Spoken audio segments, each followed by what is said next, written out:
paz do Senhor, vamos continuar nossa leitura do livro Uma Vida com Propósitos, dia 5, enxergando a vida do ponto de vista de Deus. Que é a sua vida? Tiago, capítulo 4, versículo 14b.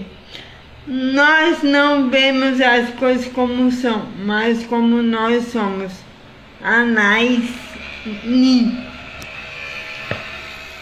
Sua vida é formada como você enxerga. O modo com o qual você define sua vida determina seu destino. A expectativa irá influenciar a maneira pela qual você investe o tempo, gasta o dinheiro, usa os talentos e valoriza os relacionamentos. Uma das melhores maneiras de compreender as pessoas é perguntando-lhes como você vê a vida. Dessa forma, descobrirá que existem tantas respostas diferentes quanto existem pessoas. Já me disseram que a vida é um circo, um campo minado, uma montanha russa, um quebra-cabeça, uma sinfonia, uma jornada e uma dança. As pessoas dizem, a vida é um carrossel. Às vezes você está em cima, às vezes você está embaixo. Perdão, às vezes embaixo. E algumas vezes você fica apenas dando voltas. Ou a vida é uma bicicleta de 10 marchas com engrenagens que nunca usamos, ou a vida é um jogo de cartas. Você tem de jogar com o que tem na mão. Se eu perguntasse como você imagina a vida,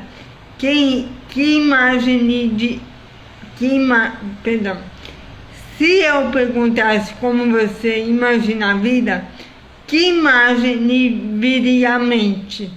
Essa imagem é sua metáfora de vida. É assim que você a enxerga, consciente ou inconscientemente. É sua descrição É sua descrição de como funciona a vida e o que você espera dela. As pessoas frequentemente expressam suas metáforas da vida como meio de roupas, joias, carros, penteados, adesivos e até mesmo tatuagem. Essa metáfora secreta da vida influencia a sua vida mais do que você pode perceber. Ela determina esperanças, valores, relacionamentos, metas e prioridades. Por exemplo, se você pensa que a vida é uma festa, seu principal valor será se divertir. Se você vê a vida como uma corrida, certamente valorizará a velocidade e provavelmente viverá apressado a maior parte do tempo. Se você vê a vida como uma maratona, valorizará a resistência. Se você vê a vida como uma batalha ou um jogo, vencer será muito importante para você. Qual é a sua visão de vida?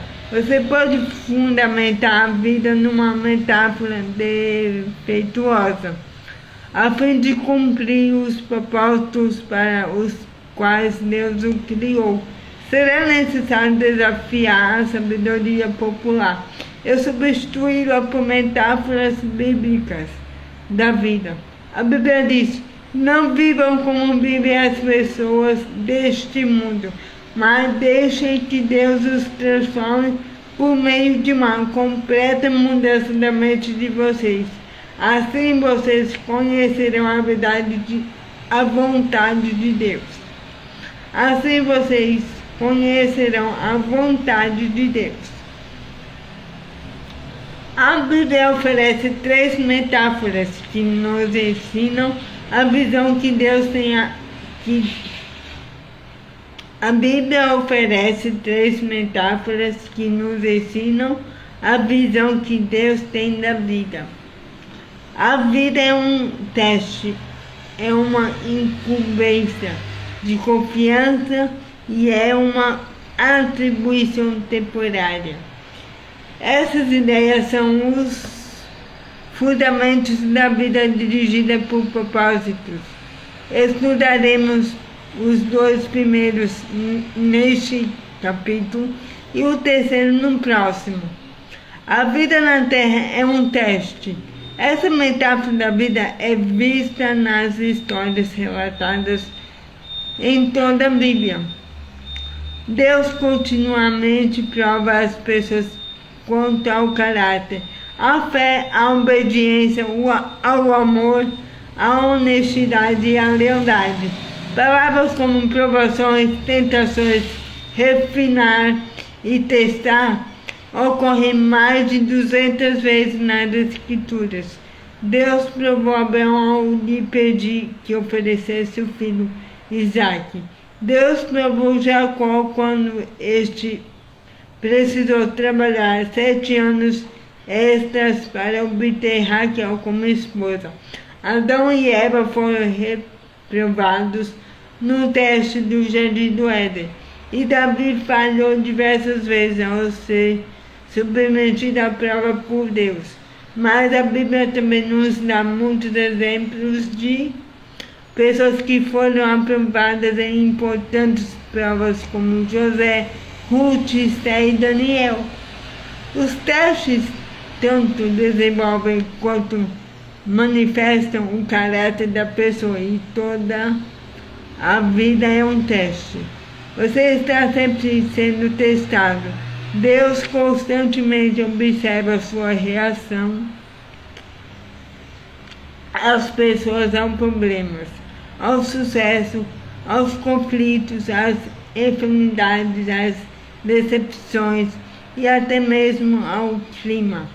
Ele até observa a mais simples ação, como quando você abre uma porta para alguém, pega um lixo que foi jogado no chão, ou quando é educado com um balconista ou com uma garçonete. Não conhecemos todos os testes que Deus irá aplicar, mas podemos prever alguns deles, como base na Bíblia. Você será testado por grandes mudanças, promessas adiadas, problemas insolúveis, orações não respondidas, críticas injustas e até mesmo tragédias sem sentido. Em minha vida, percebo que Deus testa minha fé por meio de problemas, minha esperança pelo modo de eu lidar com o que está em minhas mãos, meu amor por meio das pessoas. Os testes tanto desenvolvem quanto manifestam o caráter da pessoa, e toda a vida é um teste. Um teste muito importante diz respeito à sua atitude quando você não consegue sentir a presença de Deus. Às vezes Deus se retira intencionalmente e não sentimos mais sua proximidade. Um rei chamado Ezequias passou por esse teste. A Bíblia diz: Deus desamparou Ezequias para prová-lo e para saber o que realmente havia em seu coração. Ezequias desfrutava íntima comunhão com Deus, mas num momento crucial de sua vida, o Senhor o deixou só, a fim de testar seu caráter, revelar uma fraqueza e prepará-lo para uma responsabilidade maior. Quando você compreende que a vida é um teste, perceberá que nada é insignificante em sua existência. Mesmo ao menor incidente é relevante para o desenvolvimento do caráter. Cada dia é importante e cada segundo é uma crescente oportunidade para aperfeiçoar o caráter, para demonstrar amor ou para depender de Deus. Alguns testes parecem pesados demais, já outros não são sequer perspectivas. mas todos têm implicações externas. A boa notícia é que Deus quer que você seja aprovado nos testes da vida, por isso jamais permitirá que você enfrente testes maiores que a graça que Ele lhe concedeu para lidar com eles. A Bíblia diz que Deus cumpre sua promessa e não deixará que vocês sofram tentações que vocês não têm forças para suportar. Quando uma tentação vier, Deus dará força a vocês para suportá-la e assim vocês poderão sair dela. Toda vez que você é aprovado no teste, Deus toma conhecimento e faz planos para recompensá-lo na eternidade. Tiago diz: felizes são aqueles que perseveram quando são testados. Depois de serem aprovados, receberão a coroa da vida que Deus prometeu aos que o amam. A vida na terra é um cargo de confiança, um ato de fé. Essa é a segunda metáfora bíblica da vida. Nosso tempo neste mundo, bem como a energia, a inteligência, as oportunidades e os relacionamentos e os recursos são dádivas que Deus nos confiou para cuidarmos e administrarmos. Somos administradores de tudo quanto Deus nos dá. Esse conceito começa com reconhecimento de que Deus é o dono de tudo e de todos. A Bíblia diz: ao Senhor Deus pertence o mundo e tudo o que nele existe, a terra e todos os seres vivos que nela vivam são dele. De fato, jamais possuímos realmente coisa alguma durante nosso breve período de vida. Deus apenas nos empresta a terra enquanto estamos aqui. Ela já era propriedade de Deus antes que você chegasse, e Ele irá emprestá-la a outra pessoa depois que você morrer.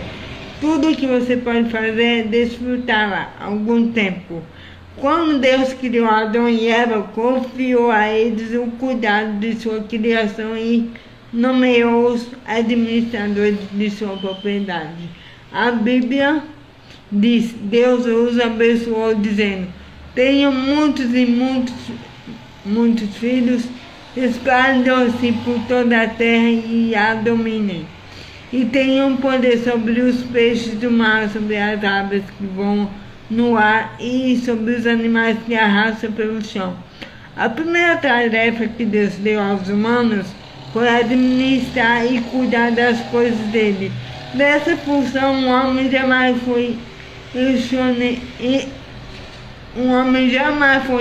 exonerado e é parte do nosso propósito atualmente. Tudo que desfrutamos deve ser tratado como uma responsabilidade que Deus nos pôs nas mãos. A Bíblia diz: vocês têm alguma coisa que não tenha sido dada por Deus? E se tudo que vocês têm vem de Deus, por que vocês se vangloriam como se tivessem realizado alguma coisa por si próprio? Há alguns anos, um casal permitiu que minha esposa e eu, em nossas férias, usássemos sua bela casa de frente para uma praia no Havaí. Era um conforto com o qual não podíamos arcar. E aproveitamos muitíssimo. Eles nos disseram: usem-na como se pertencesse a vocês.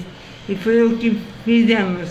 Nadamos na piscina, comemos a comida da geladeira, usamos as toalhas de banho e os pratos e até nos divertimos, pulando nas camas. Mas sabíamos durante todo o tempo que a casa não era realmente nossa. Por isso tomamos um cuidado especial com tudo. Aproveitamos os benefícios que ela nos oferecia, sabendo, porém, que não éramos proprietários dela. Nossos valores culturais dizem: se você não é o dono, não terá o cuidado. Mas os cristãos vivem por um padrão mais elevado. Visto que Deus é o dono, devo cuidar da melhor forma possível. A Bíblia diz: os que recebem algo de valor em confiança devem demonstrar que são dignos de tal confiança. Jesus frequentemente se referia à vida como um cargo de confiança e contou muitas histórias para ilustrar essa responsabilidade perante Deus. Na parábola dos talentos, um homem de negócios confiou sua riqueza ao cuidado dos servos enquanto estava fora. Quando retornou, avaliou a responsabilidade de cada servo e recompensou cada um adequadamente. O senhor daqueles servos disse: muito bem, servo bom e fiel. Você foi fiel num pouco e eu porei sobre o muito. Venha e participe da alegria do seu Senhor. Ao final de sua vida, você será avaliado e recompensado conforme seu desempenho ao lidar com o que Deus lhe confiou. Isso significa que tudo que você faz, mesmo uma simples tarefa diária, tem implicações eternas. Se você trata tudo como um cargo de confiança, Deus promete 3 recompensas na eternidade. Primeira, você receberá um reconhecimento de Deus. Ele dirá: muito bem, bom trabalho.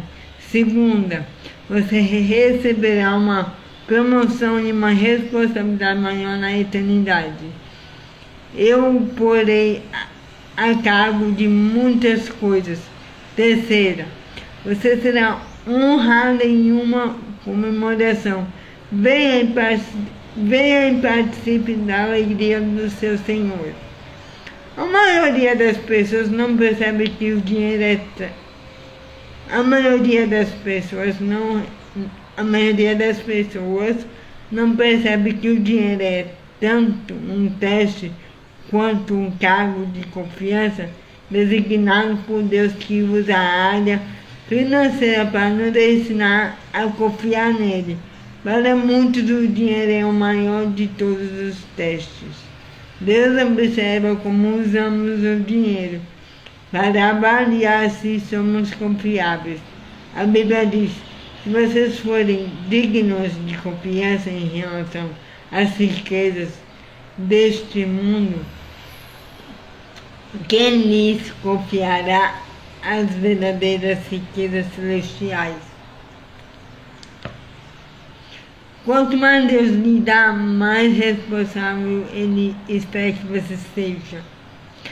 Essa é uma verdade fundamental. Deus diz que há um relacionamento direto entre a forma de eu utilizar meu dinheiro e o nível de minha vida espiritual. O modo de eu administrar o dinheiro, riqueza deste mundo, determina o quanto Deus pode confiar minhas bênçãos espirituais, riquezas verdadeiras. Deixe-me perguntar: a forma de você administrar seu dinheiro está impedindo Deus de fazer mais em sua vida? Podem ser confiados a você as riquezas espirituais? Jesus disse: a quem muito foi dado, muito será exigido. E a quem muito foi confiado, muito mais será pedido. A vida é um teste e um cargo de confiança, e quanto mais Deus lhe dá, mais responsável Ele espera que você seja. Reflexão dia 5. Pensando sobre meu propósito de vida. Tema para reflexão: a vida é um teste e um cargo de confiança. Versículo para memorizar: Quem é fiel nas coisas pequenas também será nas grandes. Lucas capítulo 16, versículo 10a. Pergunta para meditar. O que me aconteceu recentemente que agora percebo ter sido um teste de Deus? Quais são as tarefas mais importantes que Deus me confiou? Então é isso. A leitura de hoje. Reflitem, meditem, escrevam, certo? Se for preciso. Reveja o vídeo, tá bom? Então é isso. Tenham um excelente dia abençoado e que Deus abençoe a sua vida. Em nome de Jesus. Amém.